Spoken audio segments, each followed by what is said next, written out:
Pittsburgh Steeler fans, welcome back to the Behind the Steel Curtain family of podcasts. My name is Bryan Anthony Davis. You could call me Bad. Alongside me is my very good friend.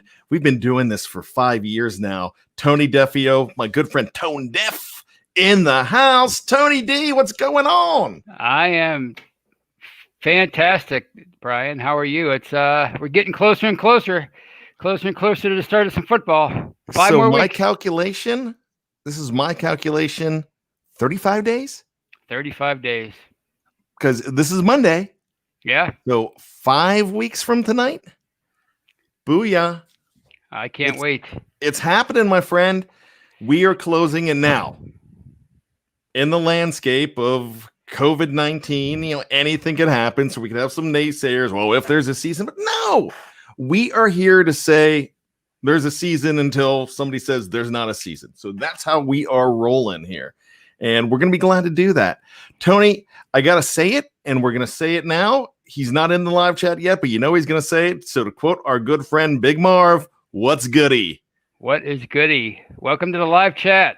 Look at how quickly they logged on, man. Yeah, so do a roll call real quick. Who do we got going here, Tony? We got Dave Shipley, Ryan O'Toole, who looks really fired up about the season. He says he can't wait. John Trent, Jay Vega, Brad Jewett.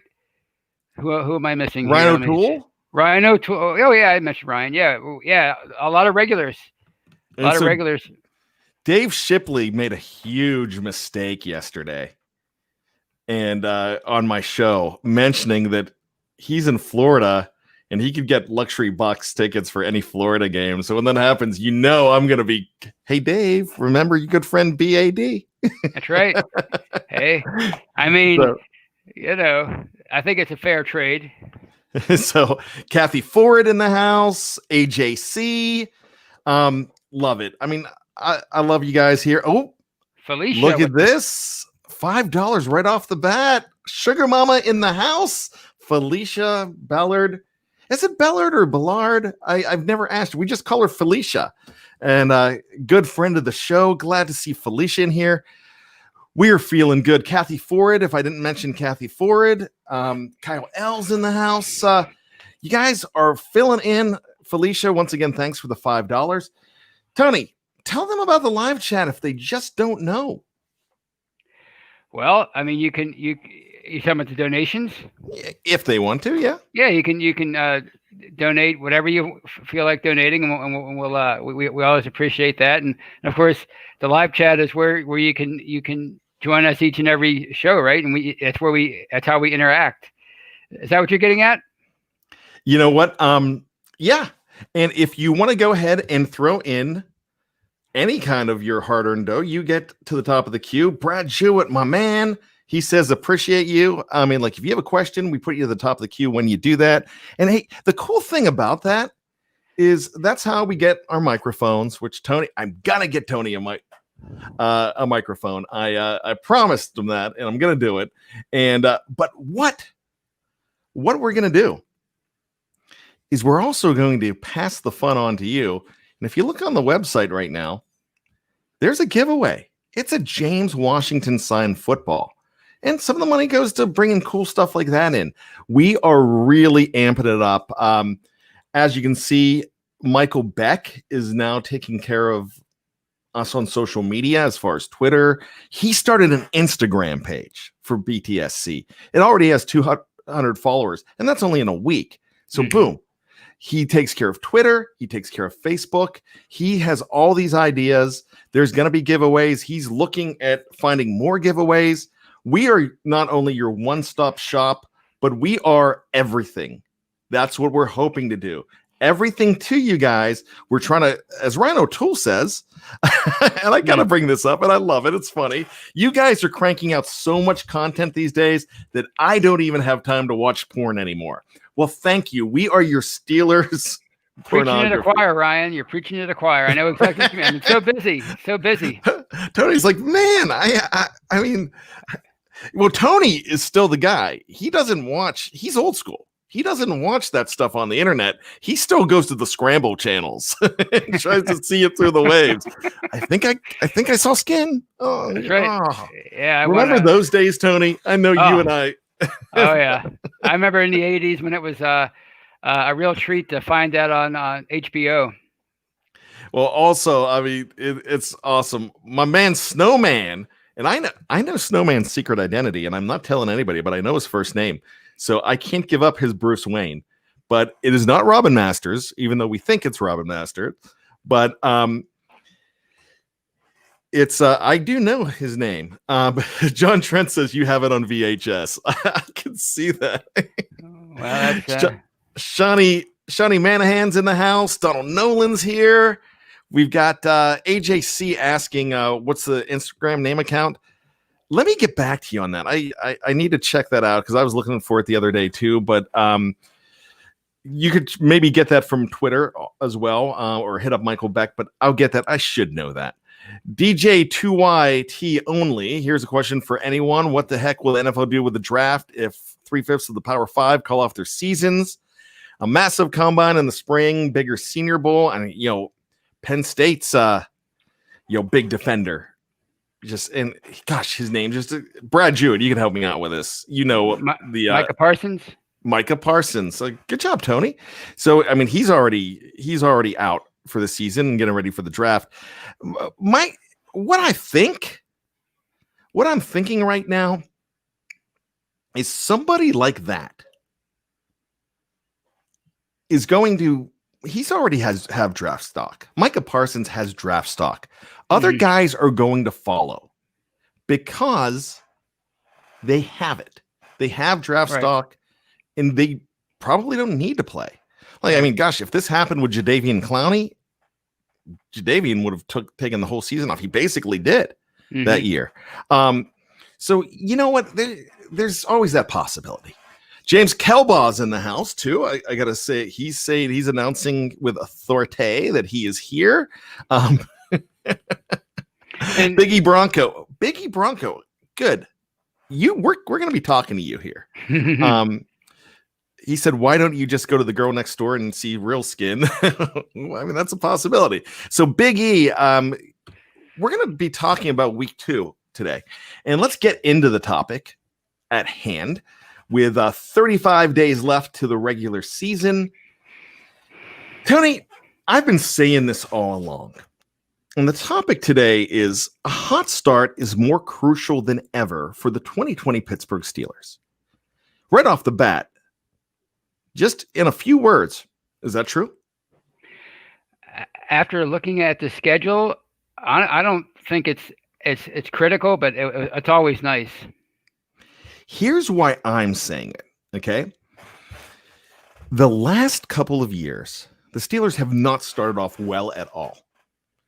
And you look at last year, 1-4 start, brutal. They still finished in 8-8 and were competing on the last game of the season, okay? The last game of the season, they could have made the playoffs. Same thing with 2018. 2018 was one of those years that they started off 1-2-1, and then they had a scratch and claw. So you look at the year before.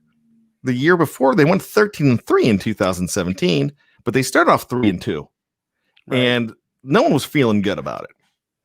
Now in 2016, they started off maybe 3-1, but after that Dallas game in early November, they were 4-5.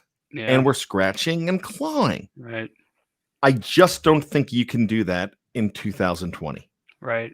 The reason, and John Trent is saying, season is structured different now. New playoff format, and that's true. 7 teams get in, and a lot of those years that we're talking about, 2013, they were the 7th seed. 2018 and 19, 7th seed. So they would have gotten in. But here's what I'm saying. And this is what I've said all along. You are not going to have as much parity this year. And I don't think you will. And the reason I'm thinking that is because the teams that are prepared you're going to have a lot of 12-4s and 11-5s. You're going to have some 13-3s. Heck, people are going to yell at me for this. The Ravens might be 14-2. That doesn't mean they're going to do anything in the playoffs. But I just don't think you're going to have a lot of those 8-8 teams. Because the home field advantage doesn't help you this year. Right. Because pumping and crowd noise doesn't mean anything. You're not going to have the Cueto of the 2013 Pittsburgh Pirates and we were just around the campfire the other night. We were telling a buddy that's not big into sports about the Cueto thing and how awesome it was. And I showed it to him on YouTube. He was like, wow. I mean, sure, that's baseball, but teams like the Jets and the Panthers, you're not going to come into their house and they're not going to upset you, even if they're the underdog at home, as much as they would if they had their home crowd. I just think that. So preparation and who you're bringing back is really huge this year. So I think the Steelers have to start off fast. They have to start off, I'm going to say, no worse than 3-1. Tony, if they start off worse than 3-1, do you think they're in trouble? I think, based on the fact that the first half is filled with so many NFC teams and the division teams, they don't really hit those until later in the year. I think if they can start off 2-2, which I don't think they are. I think based on the schedule, I think they very easily could be 3-1. But I think if they could just survive the first month or so and get used to playing in this whole new world without fans and everything, and reestablish the offense and of course, hopefully establish the defense as quickly as possible, then I think they could really make some strides down the stretch. But I think anything worse than 2-2, then I think they could be in trouble based on what you said already, and that's they just barely missed the playoffs the last 2 years. And a couple of those years that they did make the playoffs, especially 2016, they just barely got in. So yeah, they can't go 1-3 this year or 0-4 like they did, or 1-4 like they did last year. They have to at least tread water over the first month. This is why I'm smiling. Sean Manahan, bad. We have to start off 1-0. Yeah, I mean, that's true. We haven't seen him start off 1-0 recently. But here's one guy that I respect everybody in the live chat. But one guy that when I see him pop up in the live chat, I always pay attention because I know that he's usually right on. And I love when he'll disagree with me too. When I think I'm right on, he'll disagree with me. And I look at him like, okay, yeah, this guy is, I think this guy's sharp. I think you're all sharp. But when John Trent says something, I'm thinking this guy knows what he's talking about. And he's backing me up on this one. We have an experienced organization and coaching staff, which gives us an advantage. We are going to be very disciplined and our team is mature. I really think so. And not to pile on Mr. Third and Fifth, Mr. Gummy Richards or Richard Gummies or whatever it was. That guy was a problem. He was so talented, but the maturity wasn't there. And the problem, Ben was forcing balls into him. And I keep saying that, so you have a lot of maturity. And even with the young guys, I look at the Deontay Johnsons and I look at the Juju Smith-Schusters and the Chase Claypools and even James Washington. I look at them as very mature receivers. Now, a lot of you can say, wait a second, Juju's not mature. No, Juju's mature. Juju is young and enthusiastic, but Juju does not let his extracurricular activities get in the way of football. And I do not think that he does. I agree 100%. And so we can look at a lot of these young guys on this team. You've got a guy that's so mature in Minkah Fitzpatrick. He seems, when you bring up Minkah Fitzpatrick, you think of a 7-year veteran. He's going into year number 3. Right. So you just don't have this is a team it's a young team filled with veterans and young veterans. Because I'm looking at a guy like Juju as a veteran. Juju's a veteran now. 4 years. He's no younger than Deontay Johnson, but he's a veteran. Right. And so what I'm saying here, they've got to start off fast and they've got to start off good. Big Marv says this, and Big Marv, I love the fact, and we got to use this more. Big Marv calls us the Beastie Boys, and I love it. What's goody, Big Marv? The teams that have their starters from last season all come back. They will be the teams that have a better start off, I think. And something that I always do say too, to your point, Big Marv, I'm still talking about teams like the Colts, the Steelers, who am I looking at? The Rams, teams like that that do not have a first round draft choice, they didn't have a first round draft choice, but they have experienced veterans that they don't have to wait for that first round draft choice to mature and be ready, because everything's set back by COVID. I know they got playbooks in the mail, but you know what? They need that rookie minicamp. They need to be there. They need rapport with Ben.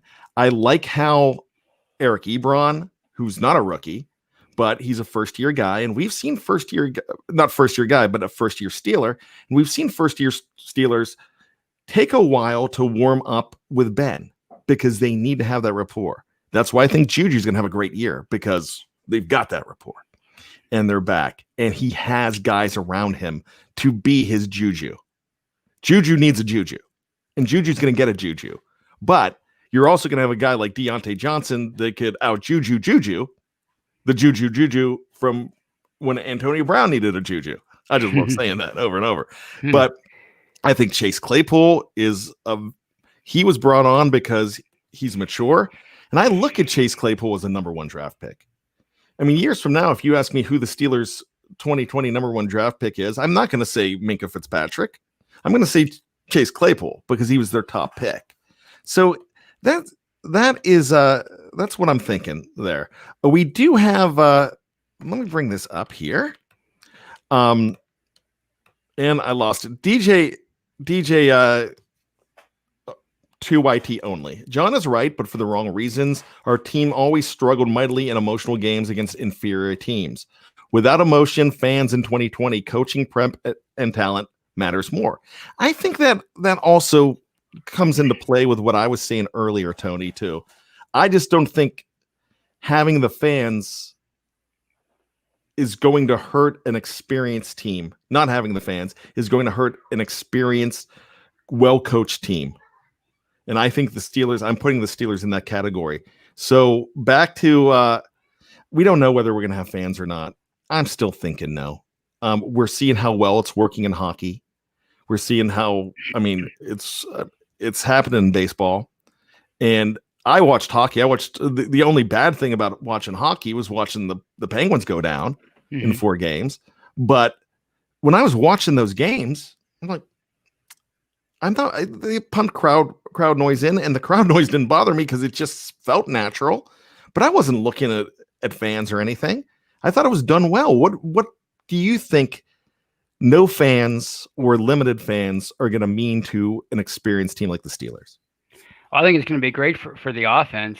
All offenses really, because they're not going to have to deal with the crowd, whether if they're on the road. It's just going to be if it's an empty stadium, it's just a matter of being on your details and communicating, and communication is going to be that much easier between not just with the offenses, but with the defenses.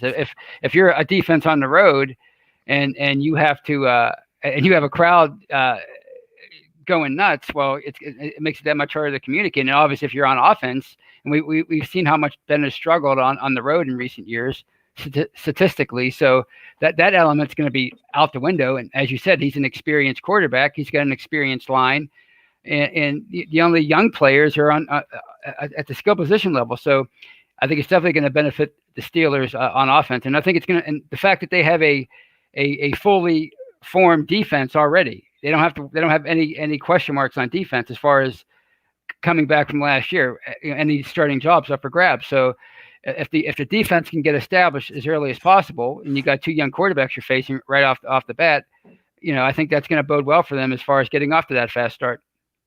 Absolutely, Tony. And next, we want to go ahead and take a look at the 2020 Steelers schedule, and we're going to do that right after this. And we're back. We are back on a Monday, 35 days before the regular season. You have stumbled on to Behind the Steel Curtains, Steelers Q&A, which it's not going to be the Q&A for much longer, just 5 more weeks until it morphs into, Tony, the Steelers hangover, which hopefully it'll be a lot of good hangovers this year, and not a lot of, oh my goodness, what did I do last night? What was wrong with that defense hangover? What was your worst hangover? I was 29 and I was at my uncle's restaurant in Aspinwall, and the owner kept giving me free rum and cokes, and I just started drinking a couple years earlier. And next thing I knew, I was lying outside in front of the Aspinwall police station. So needless to say, my uncle grabbed me and took me home right away. Wow. Oh, that's not my worst. That resulted in my worst hangover the next day, I should say. I got to tell you, I barely drink, and it's not because I'm against it. It's just because I don't have the taste for it. And I love being the DED. I just love being that guy and making sure that my wife or my friends or whoever go out and have fun. But, here's BD, here's bad name dropping again. But back in 1993, when I was a DJ in Johnstown, PA, we had a concert coming in, and it was Lynyrd Skynyrd. And Lynyrd Skynyrd and Bad Company, if I'm not mistaken. And so those guys were coming in, and we were guest bartenders along with one of the Van Zant brothers from Skynyrd. And this was when I was first on the morning show in Johnstown, PA, and I got so drunk because fans kept buying me drinks. And they're buying me shots. And I'm talking 5 o'clock in the afternoon. And they're buying me shots. And I had to go on stage to introduce Skynyrd and Bad Company. And I'm like, woo! And I'm just yelling and screaming. But gosh, I was a mess. So that's one of my worst hangovers. My other worst hangover was my 21st birthday. It was the night before. I'm not going to go completely into this. I will probably save this for a Tales from 2 a.m., but it involved a young, very skinny BAD, a skinny bad in 1993. I mean, gosh, I was 125 pounds in college and not what I am now. But it involves a very light bad, naked in an inner tube in the December snow in front of 2 sororities. So that's a whole episode. Yeah, so we're gonna save that for the next time. But so the hangover is coming back, and like you said, hopefully it's not a face down hangover. Hopefully it's not bad in a in an inner tube, butt naked. We don't want that. We want the celebration hangover, and that's what we're hoping, and that's what I really think is going to happen in this 2020 season. So we're looking at that. But let's take a look at the schedule. And we're actually this is where I want to get Big E Bronco involved as well. We've got a Broncos fan that comes to our shows, which I think's awesome, and I really appreciate that. Very respectful of the Steelers too, so that's why we're respectful back to Big E. But let's start off with the New York Giants. Opening up that Monday night schedule 35 days from now. That should be a win, Tony. But do you see that as a trap starting the season? And what kind of Steeler team has to roll in to that Giants game? And what kind of tone do they need to set for the 2020 season, Tony? Well, I think it's going to take a little longer for them to develop a identity on offense, simply because Ben's been away for a year, and you're adding these new elements with Matt Canada and Ike Hilliard. I read Jeff's article today, and that was pretty interesting. So it might take a couple weeks to establish an offense, or an identity on offense, but on defense, I think, as I said in the first half, you're rolling into the 2020 season with that really elite defense is still intact, and I think they're going to be playing with a lot of emotion right off the bat, because it's going to be their first action since last December. They're not going to be preseason to take their aggression out on opponents. So I think you have Daniel Jones, a youngster. You have a pretty bad Giants team. You're not going to have the emotion, as we already know that game's not going to have fans. They've already announced it.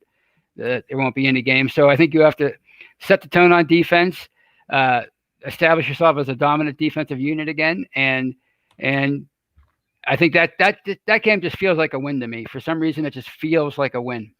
So here's my question, Tony Defeo. The spread might be 10. Mm-hmm. It could be the Steelers minus 10 for that game. Or are we underestimating the Giants? I mean, I don't know. But my question to you is, do the Steelers need to blow out the Giants? And I got to tell you, I think yes. I think Okay. they need a statement.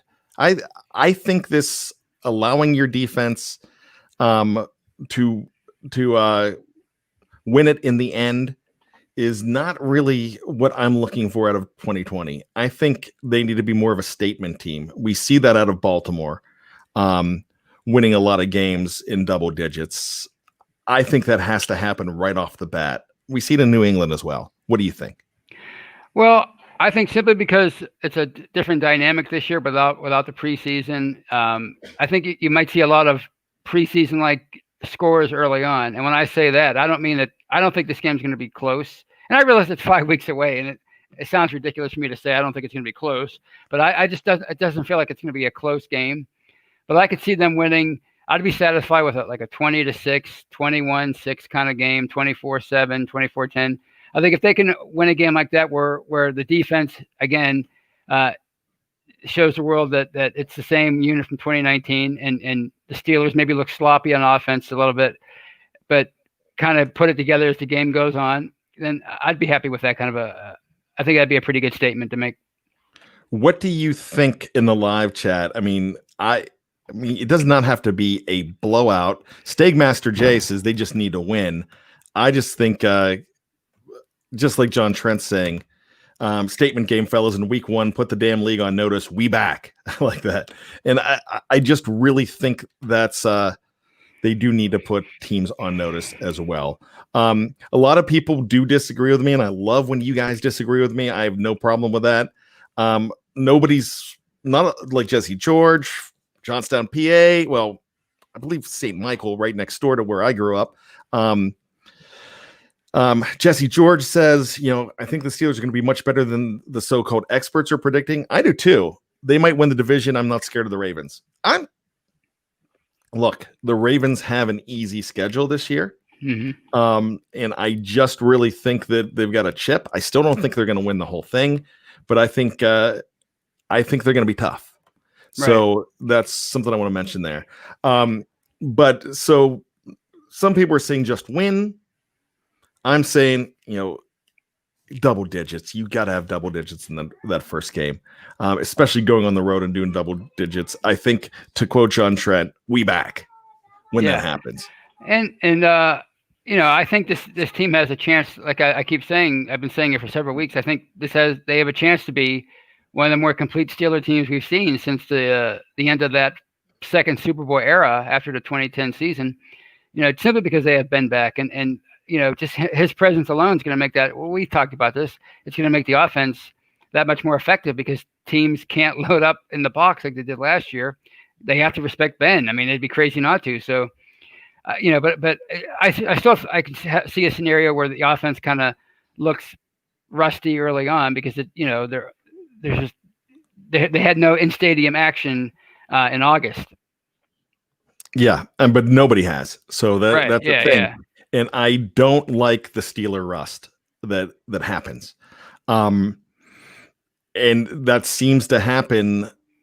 I mean, Ben took a while to get ready, but now, even though he's going to have no preseason games, or preseason games going to hurt Ben because nobody has the chance to get ready.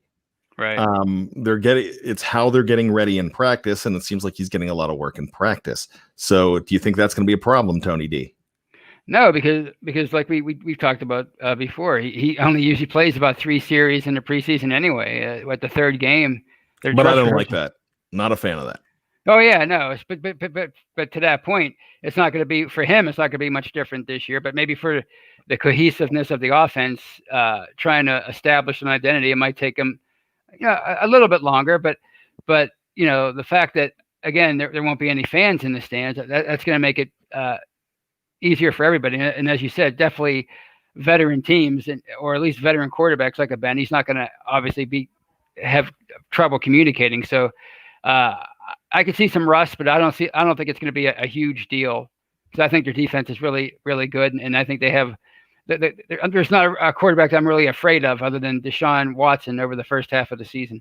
Well, I caution you this because I was not afraid of Pat Mahomes when I took my nephew and godson to week 2 in 2018. and Pat Mahomes just tore them up. Oh. So I wasn't afraid of him too, and that's something that we're going to talk about for game 2 as well.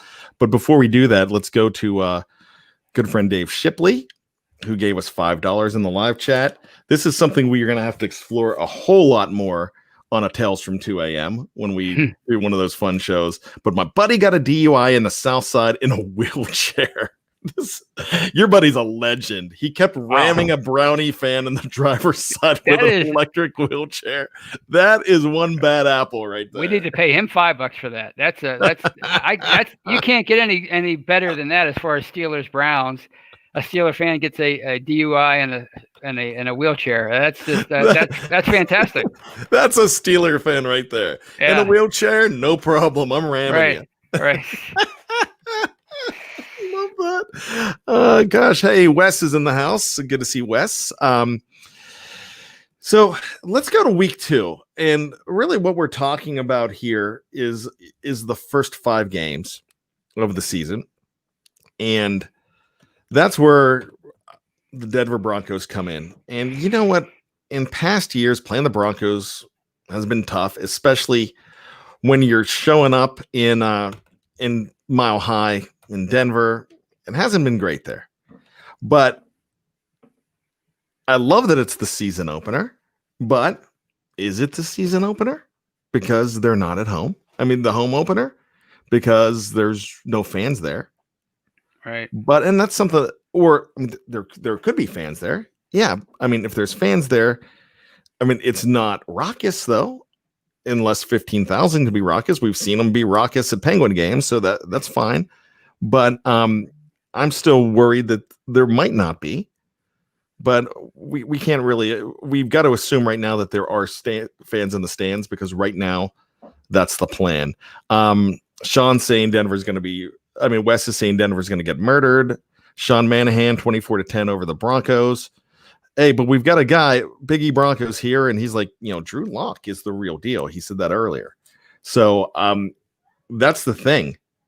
I still think you need, with the 4 games that you start the season off, I think home opener is still a home opener, and you got to win it. Mm. And I think that needs to be another statement. You don't have to win. Now, you could win by 3 in this game, or you could win by 7, but you got to win this game. I think you've got to start off 2-0 those first 2 weeks. Yeah, I could see this game being a closer game than the Giants game because I think that the Broncos are trending up a little bit. I think we saw that last year. But to your point about it being at home as opposed to Mile High, fans or no fans, having to play in that place, your second game of the year without preseason, an unusual year like this, that would be pretty tough for them to have to deal with that altitude and trying to get the oxygen. So I think that bodes well. And I could see this being a close affair, but like you said, you have to win your first game at Heinz Field. And I think, this is an opponent, even though they are trending up, that you probably should beat in week 2. So, the other thing here, you also have a good Denver running game. Melvin Gordon is leading that running game. I mean, you still have number 30 there. Philip Lindsay, he's pretty good. Is he number 30? I believe. Did they actually give Terrell Davis his number to somebody else? Yeah, I think he's number 30, if I'm not mistaken. So yeah, you have some very good players there. Running game. I think this is where the Steelers run defense announces themselves as well. Biggie Bronco is chiming in now. You got to look at Von Miller as well. He put on 45 pounds and gained 0.3 of a second on his 40 time. It's, it is still these guys are getting paid. Like, this is Tony's quote. I'm taking Tony's quote. These guys are getting paid on the other side of the ball too. And I think Denver is building a very good program there. And I really like what's happening there. So that's what we're looking at. And Dave Shipley, I just got distracted because bad U+1 Jagoff game. he gave us $2 to give me a ticket to that. Are you giving me a ticket, Dave Shipley? That's awesome. So we'll take a look at that. Gosh, if I'm going to the Jaguars game, I'm not looking too far to who I'm taking. I'm looking to my right. I just did the Brady Bunch thing. Oh, actually, I guess I got to go this way. I'm looking at you, Tony. Well, thank you. Wait a minute. Thank you. So anyways, so that's a thank you, and thank you for the $2. So I appreciate it. If that happens, I'd love to take a look at that. So Snowman saying, did miss when the Broncos won the Super Bowl? Did I miss when Drew Lock won Super Bowl MVP? No. But you know what? I think that last second half of the season, that team seemed to be coming together when it was Drew Lock's team. I really like, with the young receivers there, I don't think that team can be really taken. I still think the Steelers, I'm still going to bet the Steelers right now. Jesse George says, I think Drew Lock is the real deal. I do too. And I have a very good friend. My good friend John Rice is a Denver fan. And we've had him on the show too. Tony, after Denver beat us a couple years ago, we had him on the show. And it's just one of those things that he's educating me on Denver more. And I really think they're going to be a much better team. They're not going to be Kansas City, but I keep on going to week 2 of 2018 when I thought they were going to just destroy Pat Mahomes. And I know Pat Mahomes and Drew Lock aren't the same guy, but I think Drew Lock has a lot of talent. So let's go ahead and take a look at one of the most interesting games on the schedule. And because this is what's happening. 9:27 at home, JJ. And the good thing about that, JJ's not going to be hurt yet. So right. JJ comes to play TJ and DJ, and he didn't want to be DJ because you know why Derek Watt did not want to be DJ? I don't know. This is a true story. He did not want to be DJ because of DJ Tanner on Full House and now Fuller House. And I guess, her name is DJ Fuller now on Fuller. See, I've got a young daughter that watches that stuff on Netflix, so I've got to watch all of that. And it's hard to watch that when Bob Saget's on the show and you know what kind of giant pervert that dude is. But so with that, so this game real quick as we're closing in on the end of the show, Tony, I think they're down. Deshaun Watson is still there, but they really don't have a wide receiver. I actually think Antonio Brown's going to be the wide receiver, but of the Houston Texans, I'm actually betting he goes there, but it would not be for week 3 because he's out the first 8 games of the season. Mm-hmm. I think this could be a big win for this team. Yeah, like Wes mentioned in the live chat, their receiving core, the DeAndre Hopkins trade. I still don't understand that. The receiving core is going to be pretty mediocre. They still have a good defense, and obviously Deshaun Watson has a chance to be the better quarterback that day because I think he's a really good quarterback, and he's a young quarterback, and he's a talented quarterback. But it's definitely another, even though they made the playoffs last year, it's another winnable game. It's at home. Now, again, not that that matters if there's no fans in the stands, but it's definitely better than being on the road, I guess. So, I'm not saying they're going to win that game, but it wouldn't surprise me if they did. Donald Nolan. JJ Watt is already hurt from hosting Ultimate Tag. Also, Jesse George says Brandon Cooks is good. Yeah, Brandon Cooks is good. I mean, like everybody has good players, but I just don't think. I just think that's a Steeler win too. Now, the really interesting game that you want to go ahead and look at as we close up the first quarter of the season is the Tennessee Titans. Yeah. I'm not as scared of this game now because of the Tennessee Titans. I mean, not having a full house, and the Steelers don't always do great when they go to Tennessee. Right? Could Tennessee be their first loss of this season? Yeah, I mean, not because of the home and the fan factor, just because Tennessee had a really good run last year. They have established themselves as a pretty good team.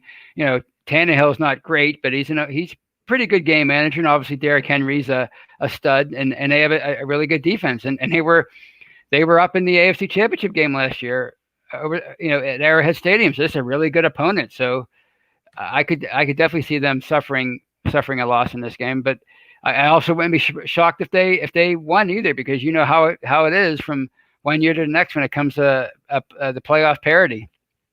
So Wes is saying this, and Big Marv is agreeing with him. We will know in that game if our run defense is better or not. And, that's a true thing. And not having Javon Hargrave might be a problem there, but I like how good of a run stopper Chris Wormley is too. So I'm really interested in that game. That could be the one loss there, because, the Steelers do lose games that they are supposed to win too. So I'm not the guy. I'm not like Jeff Hartman that's going to have them 16-0 every season when we do our predictions. I usually he has them 13-3 or 14-2. But what I'm saying is I'll go ahead and give them a loss there, just because they're going to lose one of those games. I think if they're going to lose a game, that's the one they lose in Tennessee. But I'm seeing this as a 3-1 start, Tony. Do you really think in your heart of hearts that 2-2 or 1-3 is even on the table? No, I don't think, just based on the first 4 weeks, I don't, and the fact that Ben's back and that defense is so good and it's intact from last year, I don't see them getting off to a bad start. 1-3, definitely not. 2-2, you just never know. You never know what how things are going to shake out because of a lack of preseason and COVID and COVID, right? But but assuming there is a start to the season and it's a full schedule with the offense, you just don't know how long it might take, and who knows? Maybe the defense struggles too. When it's their first action of the summer, their first real action. And any rest is possible on either side of the ball, but I'm feeling more confident about 3-1 than I am 2-2, but I'm definitely not feeling 1-3 at all. I'm feeling confident about 3-1. Now, the one thing that could really, there's two things that could really throw a wrench into this whole thing. Number one is injury, and number two is that dreaded Saturday or Sunday positive test for COVID. You wake up and you read the news that any one of these starters, or your starting quarterback, or Juju or Minka or somebody, is on the COVID list. Right. So Ezra is saying he's a realistic person, and Steelers going 4-0 in September. I really think they can. I really think they can go 4-0, but I'm saying 3-1.